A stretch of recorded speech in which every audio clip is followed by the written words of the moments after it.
This was going to be a simple video about the SIU here in Ontario and how it's filled with ex-cops. And those ex-cops go around making sure that the regular cops, the investments, don't get in trouble.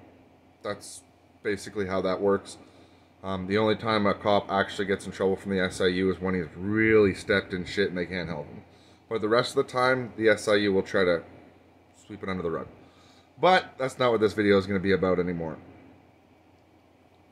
You don't like the carbon tax? Don't buy gas. Don't go to work. I know that really sucks because you probably don't have enough money or enough food to just not go to work.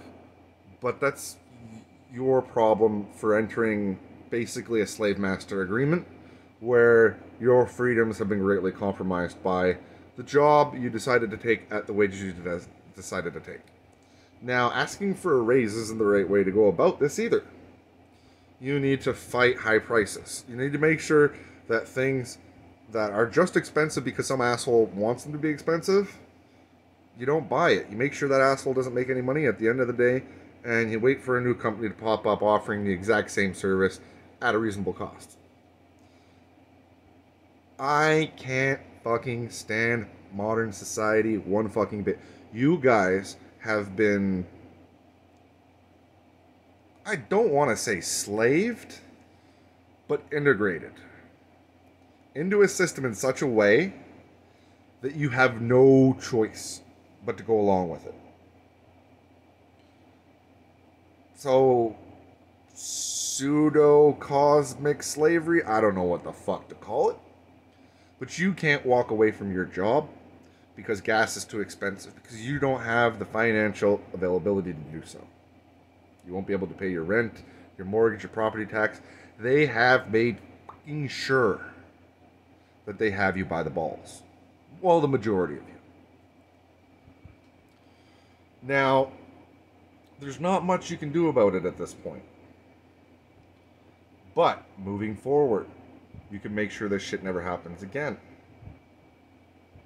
We have to fight the high prices in society and make sure that at the end of the day that the corporations are bringing home enough profit for the people they have, not 50 million times over. If they're doing that, they're greedy. Instantly we should stop. Don't buy their product. Don't bank at their bank. If all they're caring about at the end of the year is how much profit they made, that is a bad fucking sign. I would never start a business to make profit. I would start a business to feed people. I would start a business to sell people cars. I would start a business to make people happy. It wouldn't matter how much profit we made at the end of the year because that profit has to be used to pay all our employees. Other than that, that's more profit after that fact isn't for the sake of their employees or the sake of their company. It's for the sake of themselves. They want to make themselves rich. They want to be filthy fat ass rich. And then they want to take no responsibility. They're not going to do anything with it. Most of them are just going to sit there and be miserly assholes and make sure that their small family is taken care of for however long. You know? So I would say don't do business with them. I would say if gas is too expensive, don't buy it. And then when the government asks why you're not going to your job or paying your rent, you can tell them exactly why. Because you've made an unfair, unjust society that has basically integrated me, without my permission, into a position where I either do what you say or fucking starve. Work for me or die.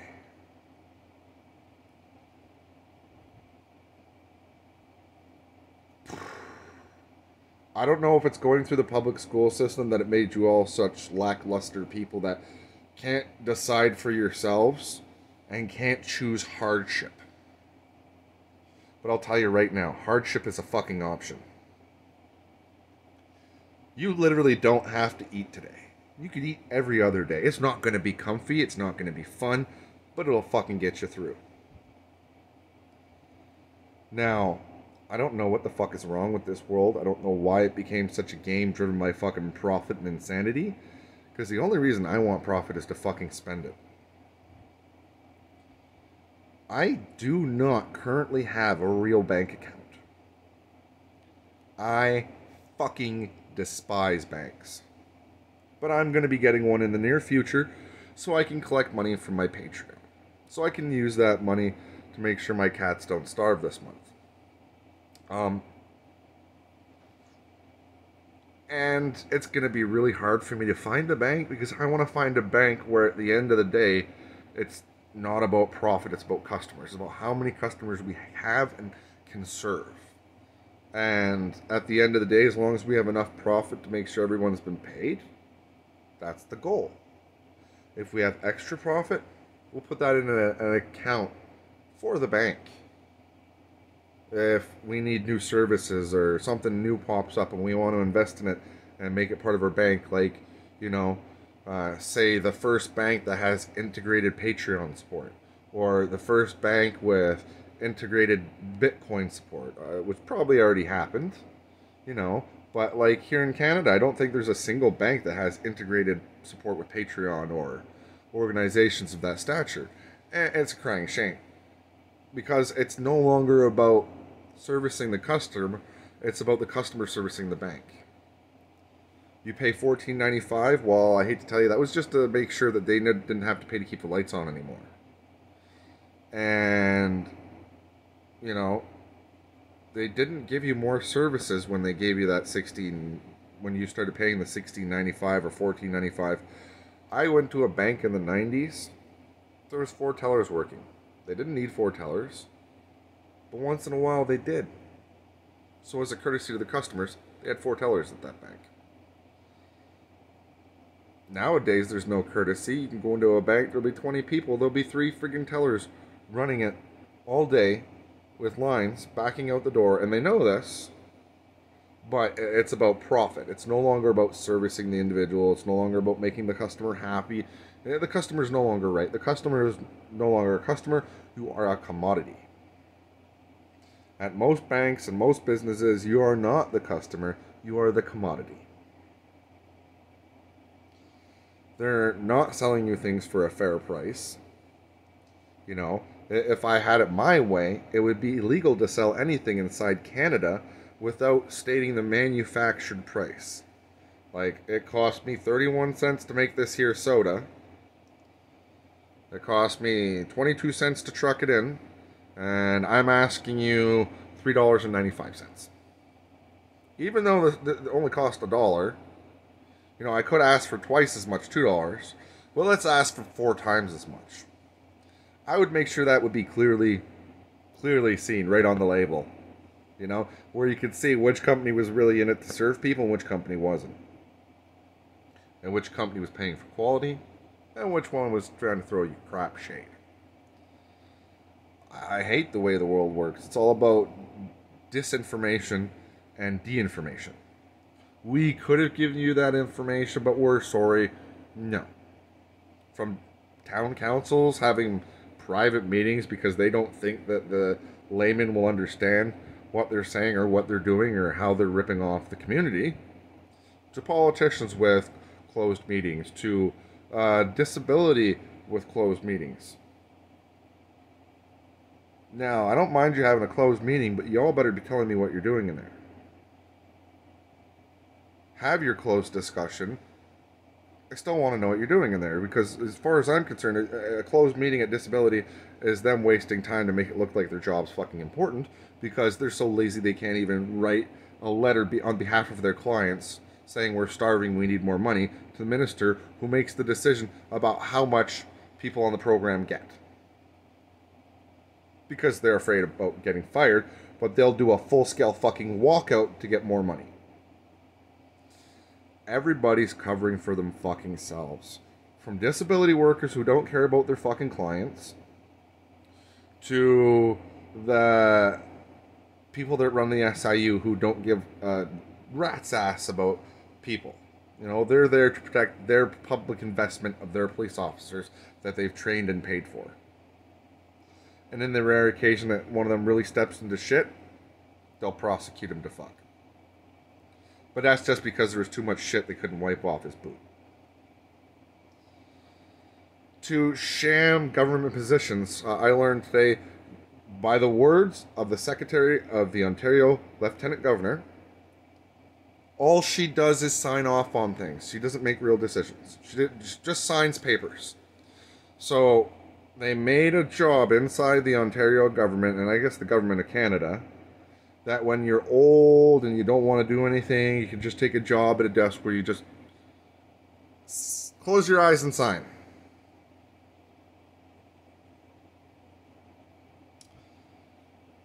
So from fake jobs to fake people.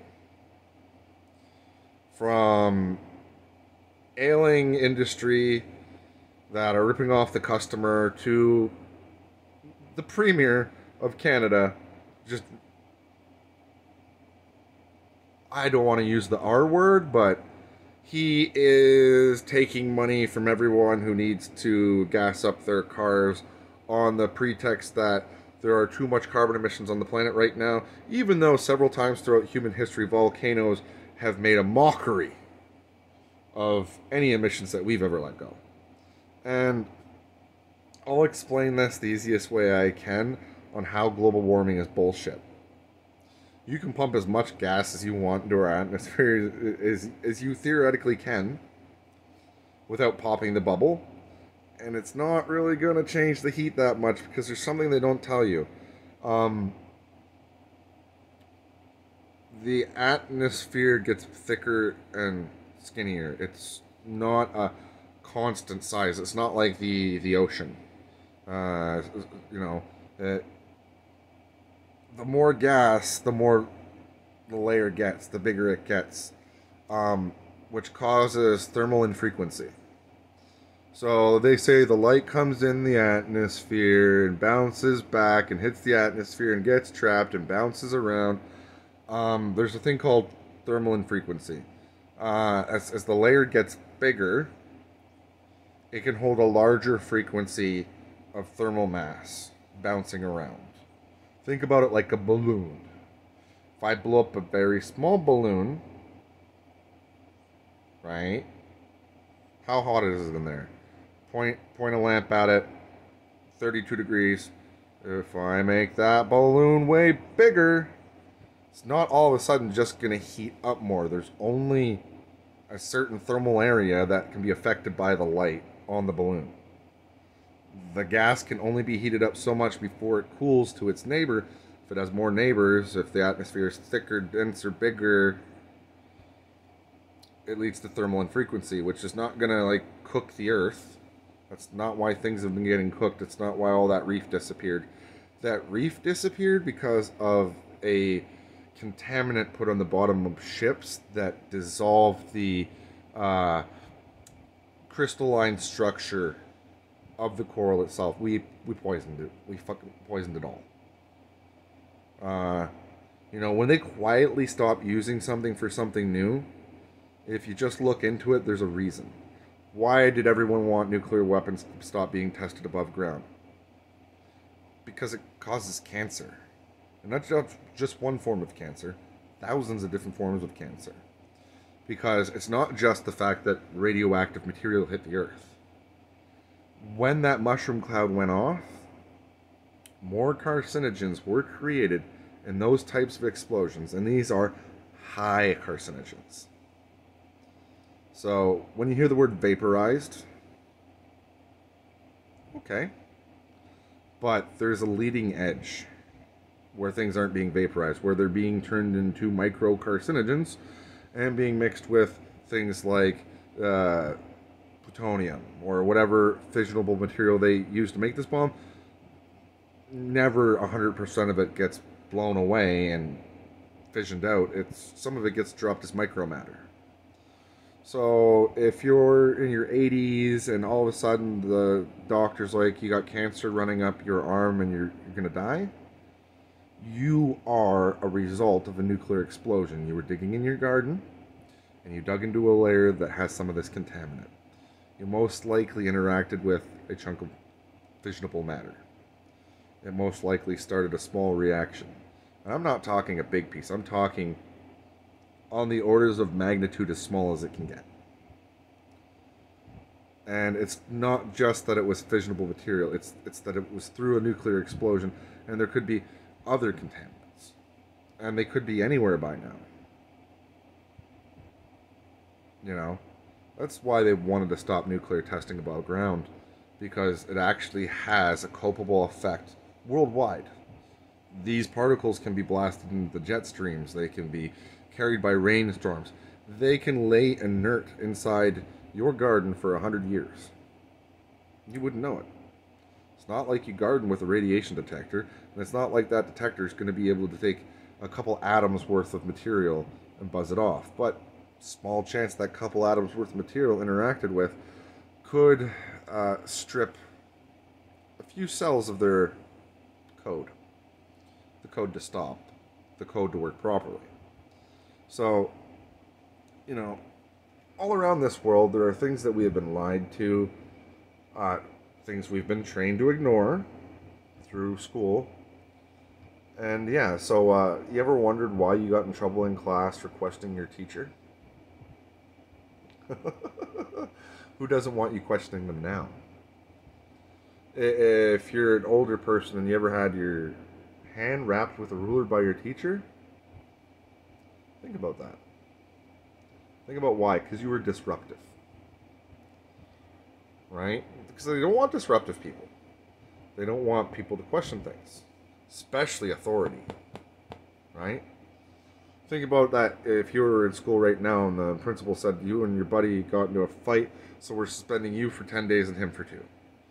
Question it. See where that gets you. See, you know, do these people know what they're doing?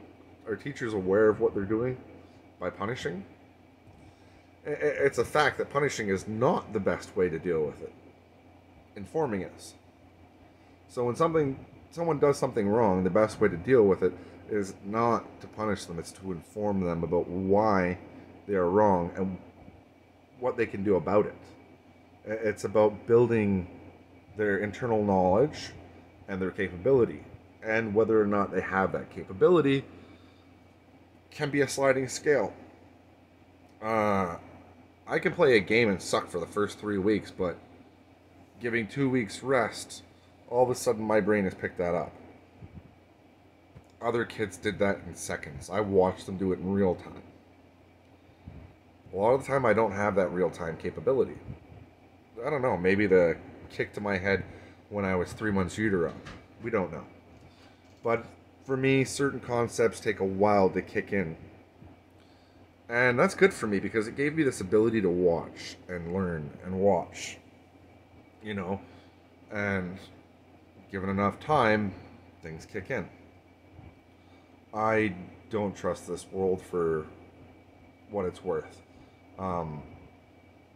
You can't get adequate health care because the Canadian government has literally told doctors to ignore things. You ever wonder why you don't get your throat swabbed or you have an infection, why they don't swab it and go to the lab and figure out what it is? Our hospital here in Sudbury sucks for that sort of thing. They just guess. I went in with a hurt ear. He went in, stuck the thing in, and was like, "Oh, you have ear infection. Here is, I think he gave me Rupitin, which is not for ear infections. It's for like allergies." 3 times I went in for this ear infection that I've had since I got my COVID shot. 3 times, Rupitin. No change. I stopped going to the walk-in clinic. They're fucking useless. They don't know how to do their job. We have created a system that is falling in on itself, where too many things were left up to somebody making a decision in private. I don't know what the fuck is wrong with doctors or hospitals, or why when you go to a hospital they're like, you got 3 things wrong with you, choose the most important one, we'll deal with that. How about I have 3 problems and let's take care of those 3 problems in an orderly fashion. 1, 2, 3, bam, bam, bam, done. Then I don't have to come through and re-register twice more. But that's the kind of system they want to run. Let's make things overcomplicated. Let's spend money where we don't need to, and then tell people why we can't save their life at the end of the day.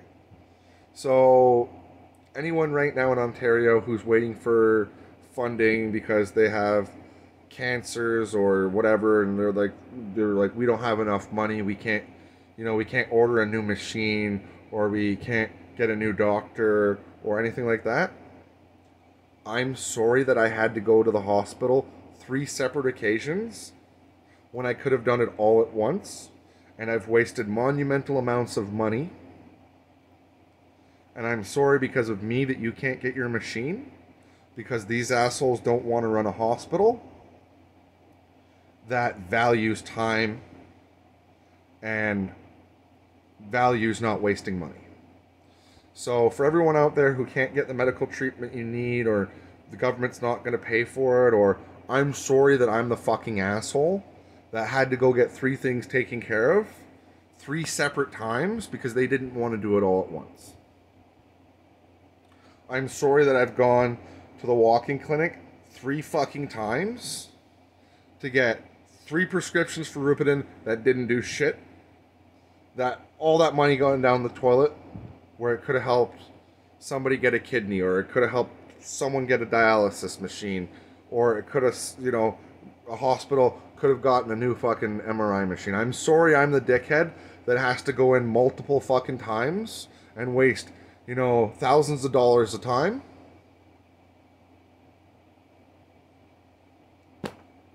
I'm sorry. I'm sorry my health is shitty and the doctors are even shittier. I'm sorry an earache that should have been fought with a prescription was just, Rupidin. I think this doctor must work for the company who makes fucking Rupidin or something, but I'm sorry. I'm sorry that I'm the guy wasting the court system time because I wanted to call my son, and yeah, I'm sorry I'm wasting your time because of a phone call. Because, phone calls equal harassment nowadays. When somebody could just simply block a fucking number and move on with their day, but instead call the police for harassment and waste the time of the police, the court system, the downtown jail. I'm sorry that I'm the asshole who got charged with harassment when I didn't physically try to harass someone. I just wanted to talk to my fucking son. So I'm sorry that I'm costing society so much fucking money, and it's all being wasted, thrown out the fucking window right now. I'm sorry. I'm a big waste of fucking time, energy, space, and money.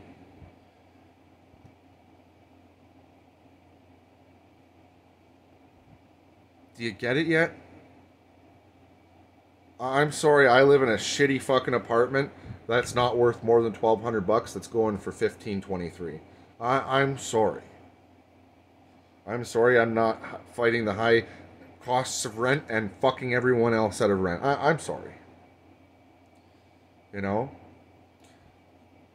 I'm sorry that when you went to fucking Food Basics there wasn't any Pepsi left, because that's what I've been drinking for the last 30 years. I don't drink water.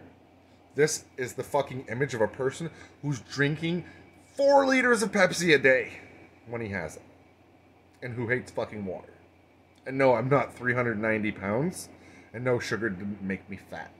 Because I still do things. So I'm sorry I've made you fat too. Because it must be... I must be the reason you're fat. I'm sorry that you're dying of cancer. It must be my fault fucking too. Because it ain't anybody else's, right? It's not the nuclear explosions, it's not the government, it's not the fucking preservative industry, it's me. I'm giving you cancer. I'm the one killing everybody across the entire world with everything. I'm poisoning your lakes, I'm fucking... Yeah, it's all me. So I'm sorry that, it's all my fault.